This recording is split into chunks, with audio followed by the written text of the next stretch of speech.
Isaac, and Jacob.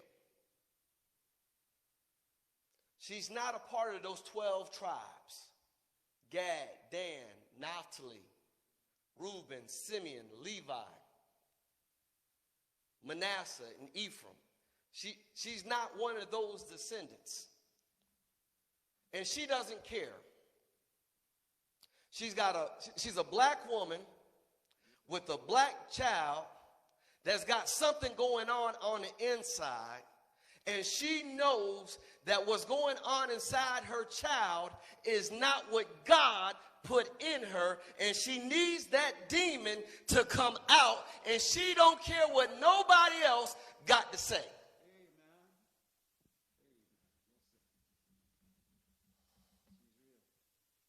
Nope. I don't care. You going down the road, you going down the roster, you trying to find out where I fit. I don't fit. I'm not from your culture. I'm not from your people. But I know that Jesus has got some power in him, and I need him to heal my baby. Now, I can't speak for the Father, but obviously it was a reason why the text didn't identify the Father at this time. So that lets us know that there was something that had to be inside of this woman who wasn't even a child of Israel, but yet she refused to be denied. I want to share with you, when you listen to Jesus liked to say a couple things. He said, "Oh, you of no faith." Then he said, "Oh, you of little faith." But I want y'all to go somewhere with me. Can y'all go down to verse 28 real quick? I just want to show you something. That's all. Because this woman doesn't have a name. But we got enough data. Y'all remember Blue's Clues? We got enough Blue's Clues to know what kind of woman this was. In verse 28, then Jesus said to her, do y'all see that? Woman, you have great faith.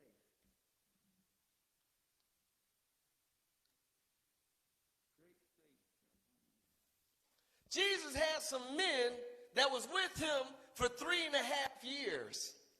And he had to say, "Oh, you a little faith. Oh, you a little faith. Oh, you a little faith." But this woman, who didn't spend half the time with Jesus as his own disciples, and Jesus says, "Woman, great is your faith." In the book says, and her daughter was healed that very moment.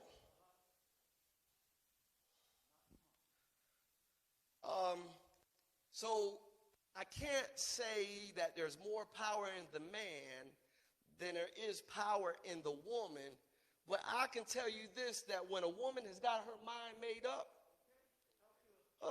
when I say when a woman has got her mind made up, and then see, I need you to understand something. When you look at the disciples or the apostles of God, see, people got problems with women preachers, and I still don't understand why.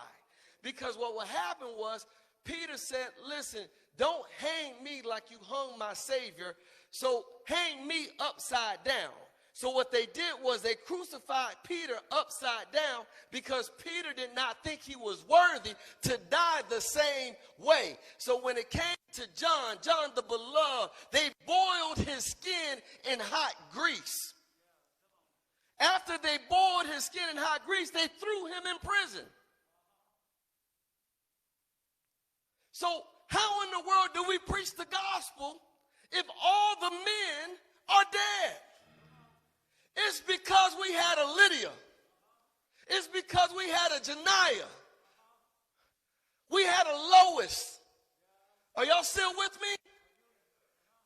We had some women who said, "Listen, regardless of what you heard, my Redeemer still lives." So I wanted to show you that. We're going to park. Now let's go into modern history, because God has a way of working. But if nobody has taken time to show you these individuals, then obviously there's no way you could ever know. Pastor Gundy brought in Dr. Rodney Hurst before COVID. Y'all remember Dr. Rodney Hurst? And he wrote a book, and I might be misquoting it, but if we don't tell it, it'll never get told. Or unless we tell it, it will never get told. And I just want to identify just a couple folks to you, okay? I'm going to start with this one right here.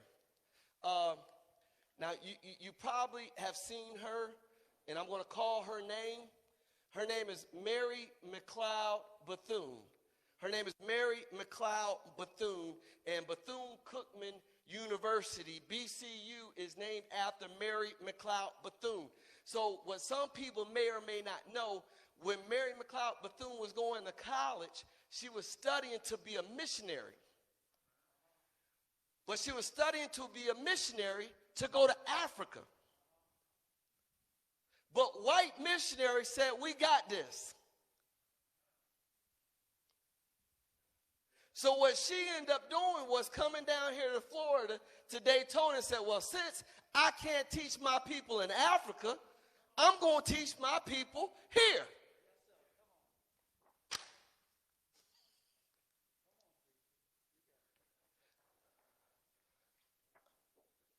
This woman right here, some of you may have heard of her. This is Miss Fannie Lou Hamer. Fannie Lou Hamer is from the SIP. Deacon Marcus Brown, I always say he's my cousin because he's from the SIP, which is Mississippi. Not me, but I got elders who are from the SIP, Mississippi.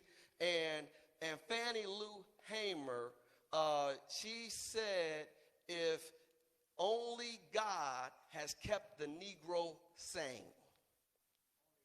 Only God has kept the Negro sane. Now, to be clear, when you look at how we've been taught, we've been like for example, you got Plessy versus Ferguson, which is separate but equal. Then you got Brown versus Board of Education, which means that separate but equal was not separate and equal, meaning that they gave us textbooks, but the textbooks were missing pages.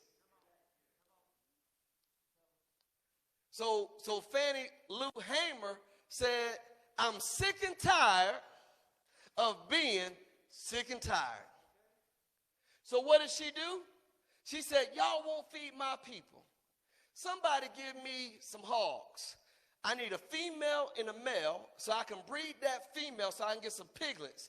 And then I'm going to breed some piglets so that way my people can get some meat and they can get some protein. Now, some folks will say, well, you shouldn't be eating all that pork. I'm going to say, be quiet. Because she saw a need for her people, and instead of complaining about the issue, what she did was she did what she could to the best of her ability to make sure her people had something to eat. So that way you got a pig to raise and you got a pig to sell. So we're going to butcher this so that way we can sell the bacon. We're going to butcher this so that way we can sell the ham. We're going to butcher this so that way we can sell the pork chops. But these we're going to keep breeding so that way we can always have something to eat and we'll always have something to sell.